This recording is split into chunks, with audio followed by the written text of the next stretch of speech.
اعوذ باللہ من الشیطان الرجیم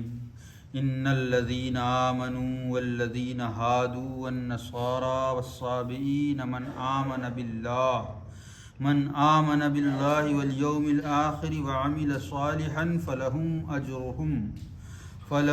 اجرہم عند ربہم ولا خوف علیہم ولا هم یحزنون۔ بے شک مسلمان قوم اور یہودی قوم اور عیسائی قوم اور صابی قوم جو اب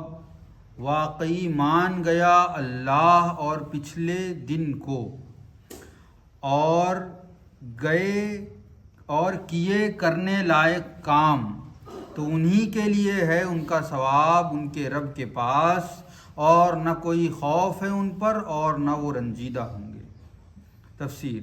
چنانچہ بے شک مسلمان قوم نام کے مسلمان ہوں یا کام کے،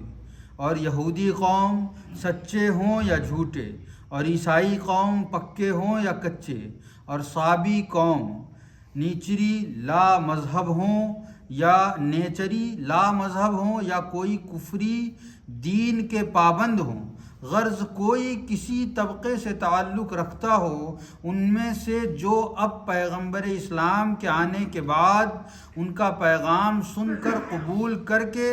اسی کی روشنی میں واقعی سچے دل سے مان گیا اللہ تعالیٰ کو، جو اسلام کا سب سے پہلا سبق ہے اور جس پر سارے اسلام کی تعمیر ہے، اور پچھلے دن روز قیامت کو جو اسلامی تعلیم میں باب عقائد کا آخری مسئلہ ہے، غرض اسلام کی تعلیم کو اول سے آخر تک قبول کر لیا اور یقین کر لیا کہ اللہ واحد و یکتا ہے، اس کے سوا کوئی نہ قدیم ہے نہ معبود ہے۔ اس نے ہماری ہدایت کے لیے انبیاء بھیجے، انبیاء تک اس کا پیغام لے کر فرشتے آتے ہیں، انبیاء کے پاس صحیفے کتابیں اتری، نیکی و بدی کا پیدا کرنے والا وہی اللہ تعالیٰ ہے۔ سب کو مرنے کے بعد اٹھنا ہے اور قیامت کے دن حساب کتاب ہوگا، جنتی جنت جہنمی جہنم پائیں گے، مگر ان ایمانیات کو مان کر نہیں رہ گیا بلکہ اس نے حسن عمل دکھایا اور کیے تو کرنے کے لائق کام کیے، جیسے حضرت سلمان فارسی کے تلاش حق کو نکلے تو یہودیوں میں بسے، عیسائیوں میں گھسے، دہریوں سے ملے، یہاں تک کہ اسلام کو پایا اور پکے سچے مسلمان ہو گئے۔ اسی طرح جو اہل باطل سے پختہ مسلمان ہو جائے اور جو پختہ ہی مسلمان ہو وہ ایمان ہی پر موت پا جائے کہ مدار نجات سب کے لیے اسی خاتمہ بالخیر پر ہے، تو اس کی گزری ہوئی بے دینی یا بد دینی کی پکڑ نہ ہوگی اور اس کی بدی و فتنہ پردازی کی سزا نہ دی جائے گی، بلکہ ان کے اسلام قبول کرنے کے بعد انہی کے لیے ہے ان کا ثواب، ایمان و حسن عمل کا ان کے رب کے پاس۔ اسلام ان کے نامہ اعمال کی سیاہی کو اس طرح دھو دے گا کہ اب ان کے زمانے جاہلیت کے کرتوت کا تذکرہ کرنا بھی جائز نہ رہے گا، اور اب نہ کوئی آئندہ کا خوف ہے ان پر کہ قیامت کے دن کچھ بھگتنا پڑے، اور نہ اب وہ کسی گزری زندگی کے خیال سے رنجیدہ ہوں۔ اور جن لوگوں نے پیغمبر اسلام کو پایا جیسے حضرت سلمان فارسی، حضرت ابو ذر غفاری وغیرہ، ان کی خوش نصیبی تو ظاہر ہی ہے، لیکن جس نے نہ پایا تھا اور مر گیا مگر تلاش حق میں وہ اس نتیجے پر پہنچا کہ اللہ تعالیٰ کو مان گیا اور قیامت کے دن کو تسلیم کر لیا اور کسی پیغمبر سے باخبر نہ ہو سکا، جیسے حبیب نجار، قیس ابن ساعدہ، ورقہ بن نوفل، بحیرہ راہب وغیرہ، جو لوگ اس تقریباً 600 برس کے اندر تھے جبکہ وحی کا آسمان سے اترنا یک قلم بند تھا، تو وہ جس حد تک پہنچے اس کا تقاضا ہے کہ باب نجات ان کے لیے بند نہیں ہے۔ اب اللہ رب العزت نے اس آیت کریمہ میں یہ بیان فرمایا کہ جو عیسائی تھے، یہودی تھے، صابئین تھے، یعنی کسی بھی مذہب پر تھے، لیکن جیسے ہی نبی کریم علیہ الصلوۃ والتسلیم کی بعثت ہوئی اور آپ صلی اللہ تعالیٰ علیہ وسلم کو جب انہوں نے جانا، اس پر انہیں خبر ہوئی کہ ایک نبی کی بعثت ہو چکی ہے، ان کے پاس ایک اللہ کی کتاب قرآن ہے اور وہ اس پر ایمان لے آئے، تو اللہ رب العزت فرما رہا ہے جو کچھ پچھلا کیا تھا، جو گناہ تھے، جو بدتینت تھی، جو بدنیتی تھی، جتنا بھی جو کچھ برا تھا، جو بد اخلاقی تھی، جو کچھ برا کیا تھا، اللہ رب العزت فرماتا ہے اسے ہم نے دھو دیا اس ایمان کے ذریعے سے، اور ایسا دھویا کہ اب اس کا ذکر کرنا بھی مناسب بات نہیں، جیسے حضرت ابوبکر صدیق، حضرت عمر فاروق، حضرت عثمان غنی، یہ ایسے لوگ ہیں جو پہلے کسی اور مذہب پر تھے، جو اپنے کسی اور سماج میں رہتے تھے، لیکن جب نبی کریم علیہ الصلاۃ والتسلیم کی بعثت ہوئی تو آپ لوگوں نے نبی کریم علیہ الصلاۃ والتسلیم پر ایمان لایا، تو اللہ رب العزت فرماتا ہے جب ایسا کر چکا کوئی بھی شخص تو اللہ رب العزت نے اس کے پچھلے سارے گناہ معاف کر دیے،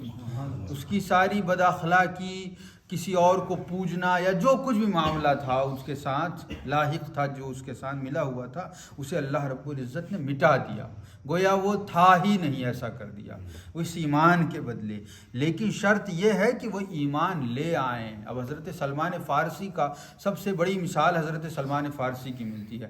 آپ پیدا ہوئے فارس، جہاں آگ کی پوجا کی جاتی تھی، اور آپ کا باپ جو تھا وہ آگ کی جو پوجا کرنے کے لیے جو پنڈت لوگ متعین ہوتے ہیں ان میں بہت بڑا مقام تھا اس کا، حضرت سلمان فارسی کا معاملہ۔ تو ایک مرتبہ اور بڑا زمیندار آدمی بھی تھا، تو حضرت سلمان فارسی کو اس نے کسی کام سے کسی طرف بھیجا، تو جب حضرت سلمان فارسی اس طرف گئے تو کچھ یہودی عبادت خانے کی جانب سے گزرے، تو دیکھا ان لوگوں کو کہ وہ اپنی نماز پڑھ رہے ہیں، تو اس سے بڑے متاثر ہوئے اور ان سے ملنے جلنے لگے۔ جب ان کے باپ کو یہ پتہ چلا تو ان کو ایک کمرے میں بند کر دیا حضرت سلمان فارسی، اور بند کرنے کے بعد اب حضرت سلمانی فارسی کے دل میں تو یہ تڑپ پیدا ہو چکی تھی کہ مجھے اس حق کی تلاش کرنا ہے کہ میں اس آگ کو جو پوجتا ہوں یہ تو معبود کے لائق نہیں ہے، یہ عبادت کے لائق نہیں ہے، تو ان کے دل میں یہ آگ جل چکی تھی۔ تو اب وہ کسی طرح اپنے اس کمرے سے بھاگ کر یہودیوں کے ساتھ نکل گئے قافلے میں۔ اب یہودیوں کے پاس رہے وہ کافی دن، اس کے بعد یہ ہوا کہ ایک یہودی کے پاس وہ رہتے تھے، وہ بڑا ہی خائن تھا، خیانت کرنے والا، لوگوں کو لوٹنے پاٹنے والا تھا وہ، تو اس کے اوپر آپ نے نظر رکھی، اسے دیکھا، غور کیا، پھر اس کے جرم کو لوگوں کے سامنے لے کر آئے، اس کے بعد پھر کسی اور پادری کے راہب کے پاس گئے، اور پھر اس کے بعد حضرت عیسیٰ کے ماننے والوں میں آپ گئے، حضرت عیسیٰ کے ماننے والوں میں جو پادری تھے وہ لوگ، ان لوگوں کے ساتھ عرصہ گزارا، یہودیوں کے ساتھ بھی رہے، پھر عیسائیوں کے ساتھ بھی رہے، پھر عیسائیوں کے بتائے مطابق آپ کو آخری نبی کہاں مبعوث ہوگا جب آپ کو یہ پتہ چلا، اور اس پادری نے کہا کہ اب میرے بعد ایسا کوئی نہیں ہے کہ میں جس کے پاس تمہیں بھیجوں، تو تم ایسا کرو اس آخری نبی کا انتظار کرو۔ تو حضرت سلمان فارسی نوکری کے لیے غلام بن کر مدینہ طیبہ آ گئے۔ ابھی نبی کریم علیہ الصلوۃ والتسلیم کی بعثت کی کوئی خبر نہیں، آپ صلی اللہ تعالی علیہ وسلم کی مکی زندگی چل رہی ہے، یہ مدینہ تشریف لے آئے۔ اب یہ کھجور کے باغوں میں کام کیا کرتے تھے، تو کھجور کے درخت پہ چڑھ کے کھجور توڑتے تھے، تو ایک روز کھجور توڑ رہے تھے ایک یہودی یا عیسائی مالک کے گھر پہ، تو اس کا کوئی دوست آیا، مدینہ طیبہ کے آس پاس کا کوئی علاقہ تھا، تو مدینہ طیبہ سے کوئی اس کا دوست آیا، اور اس نے بتایا کہ ایک ایسا شخص مدینہ میں آنے والا ہے جو اپنے آپ کو اللہ کا نبی کہتا ہے، اور ساری نشانیاں کہ وہ صدقات زکوٰۃ نہیں کھاتا ہے، تحفہ قبول کرتا ہے، یہ ساری نشانیاں بیان۔ تو حضرت سلمان فارسی نے تو سب سن رکھا تھا، تو جب انہوں نے یہ بات سنی تو ان کے بدن میں تھرتھراہٹ پیدا ہو گئی، اور وہیں اوپر سے نیچے گر گئے، اور گرے اور اٹھ کر بھاگنے لگے، بھاگے مدینہ طیبہ میں، پتہ کیا کہ کہاں اس طرح کا شخص آیا ہوا، کچھ کھجور آپ کے پاس تھی، تو اسے پہلے پیش کیا کہ یہ صدقہ ہے، تو آپ صلی اللہ تعالیٰ علیہ وسلم نے اس کو اپنے اصحاب میں بانٹ دیا، پھر تھوڑے کھجور جو تھے اسے پیش کیا کہ یہ تحفہ ہے، تو آپ صلی اللہ تعالیٰ علیہ وسلم نے خود بھی کھایا اور اپنے اصحاب میں بھی تقسیم کر دیا، تو ان کو یہ بات پکی ہو گئی کہ یہی وہ نبی ہے، اور پھر آپ کا کلمہ پڑھ لیا، حضرت سلمان فارسی ایک ایسے صحابی رسول ہیں کہ جن کو نبی کریم علیہ الصلاۃ والتسلیم کی بڑی صحبت ملی، بڑے مخصوص انداز سے اپنی لطافتوں سے نوازا نبی کریم صلی اللہ علیہ وسلم نے۔ اور اس کے علاوہ آپ کی خاصیت یہ ہے کہ آپ مجوسی تھے، پھر یہودی ہوئے، پھر عیسائی ہوئے، پھر مسلمان ہوئے، یہ آپ کی خاصیت ہے۔ تو اللہ رب العزت فرما رہا ہے کہ تم ایمان لے آئے میرے حبیب پر، اتنا تمہارے لیے کافی ہے۔ اب تم اپنے پچھلے جو کچھ تم نے کر رکھا ہے اس پر تمہیں رنجیدہ ہونے کی، غمگین ہونے کی ضرورت نہیں۔ اور قیامت کے دن بھی دنیا میں تو کوئی اس کا ذکر کرے گا بھی نہیں کہ تم نے کیا کچھ کیا، کہ تم کیا گنہگار تھے، کیا تم دوسرے معبود کی عبادت کرتے تھے۔ دنیا میں تو اللہ رب العزت اس کے الزام سے، اس کی تہمت سے تمہیں بچا لے گا، لیکن حشر کے میدان میں بھی اللہ رب العزت فرماتا ہے کہ اس حشر کے میدان میں بھی تمہیں فکر کرنے کی ضرورت نہیں، کیونکہ تمہارے رب کو ایک جاننا اور رب کے حبیب صلی اللہ تعالی علیہ وسلم کو آخری نبی و رسول ماننا تمام گناہوں کو ایسے مٹا دیتا ہے گویا وہ تھے ہی نہیں۔ اور اللہ رب العزت چاہے وہ کسی بھی مذہب سے تعلق رکھے، اور ایسے ہی نبی کریم علیہ الصلاۃ والتسلیم نے فرمایا کہ سچی توبہ گناہ کو ایسے مٹا دیتی ہے گویا وہ تھا ہی نہیں۔ اور اسی لیے کہا جاتا ہے کہ جب حج کر کے کوئی شخص لوٹتا ہے تو ویسے ہوتا ہے جیسے اپنی ماں کی گود میں اس نے نیا جنم لیا۔ تو اللہ رب العزت اس کے تمام گناہوں کو دھو ڈالتا ہے، لیکن اس کے لیے ہمیں ہمارے دل میں یہ احساس پیدا ہونا چاہیے کہ ہم جو نافرمانی اور گناہ کرتے ہیں اسے گناہ جانیں۔ اگر ہم اس کو گناہ جانتے ہی نہیں، اس پہ ہم شرمندہ ہیں ہی نہیں، وہ ہمارے نزدیک برا ہے ہی نہیں، تو پھر اللہ رب العزت اپنا رحم و کرم نہیں فرماتا، پھر وہ عدل و انصاف فرمائے گا۔ کیونکہ ہمیں جس چیز کو اس نے برا جاننے کا حکم دیا تھا ہم نے اسے برا جانا ہی نہیں۔ اللہ رب العزت نے کہا شراب نجس ہے، جوا ناپاک ہے، حرام غذائیں حرام ہیں، لیکن ہمارے لوگوں نے کیا کیا، ہر حرام کام کو حرام نہیں جانا، بلکہ انہیں جو چیز اچھی لگی اسے اچھی جانا، جو خراب لگی اسے خراب جانا۔ دین نص کہتے ہیں، نص جو حدیث میں یا سنت میں یا قرآن پاک میں اللہ رب العزت نے نازل فرمائے۔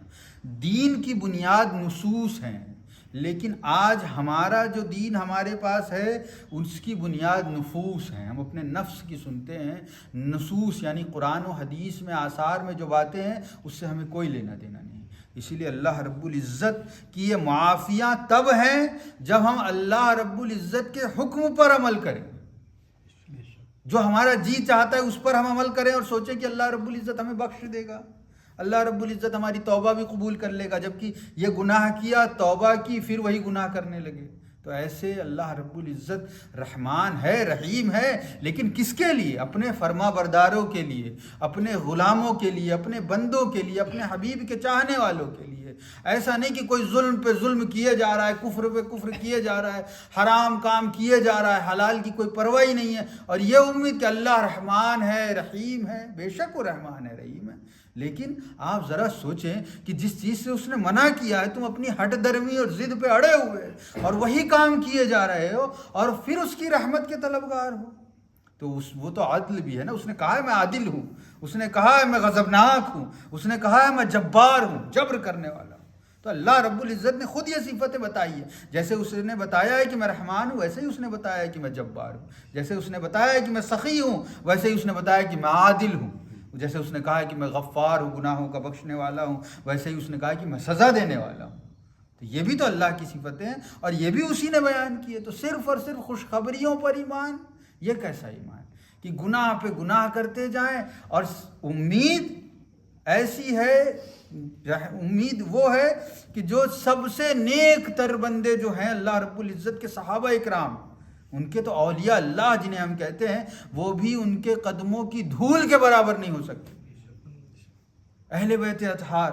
انہیں بھی اللہ کا خوف ہے، لیکن ہم گناہ پہ گناہ کیے جاتے ہیں۔ اس میں ہم تو نبی کریم صلی اللہ علیہ وسلم کی امتی ہیں، سنی ہیں، اہل سنت والجماعت سے ہمارا تعلق ہے، ہم تو بخش دیے جائیں گے، سرٹیفکیٹ ہے جنتی ہونے کا۔ تو ایسا نہیں چلے گا، بلکہ اللہ رب العزت جس طرح غفار ہے اسی طرح جبار ہے، جس طرح رحمان ہے اسی طرح عادل ہے۔ تو اللہ رب العزت کے عدل سے اور جبر سے ڈرنا چاہیے۔ جس طرح اس کے رحمت سے امید، رحمت کی بہترین کر کے بہترین کی امید، یہ رحمت ہے نا۔ ہم نے بہت اچھا کیا ہو پھر بھی ہمارے دل میں پیدا ہو جائے اللہ رب العزت کا ڈر کہ کیا یہ کافی ہوگا میرے رب کے لیے، جو میں نے کیا ہے کیا یہ کافی ہوگا میرے رب کی بارگاہ میں پیش کرنے کے لیے، تب اللہ رب العزت خوش ہوگا اور اپنی رحمت فرمائے گا نا کہ ہاں اب یہ بندہ اس لائق ہے کہ میری صفت رحیمی اس پر چھا جائے، اسے رحمت سے میں ڈھانپ لوں۔ لیکن ہم گناہ پہ گناہ کرتے جا رہے، گناہ پہ گناہ، بدعنوانیاں، نافرمانیاں، حرام ہی حرام، اور اس کے بعد ہمیں یہ امید ہے کہ مطلب یہ تو کس طرح کی ایک طرح کی جرأت ہے یہ اللہ رب العزت کی بارگاہ میں کہ ہم اس کے خلاف ہی کرتے جا رہے ہیں اور پھر ہمارا یہ دعویٰ ہے کہ ہم بخش دیے جائیں گے۔ تو اللہ رب العزت سے دعا ہے کہ اللہ رب العزت ہم سب کو صحیح دین سمجھنے اور اس پر عمل کرنے کی توفیق عطا فرمائے۔ الفاتحہ علی حضرت النبی کریم صلی اللہ علیہ وسلم۔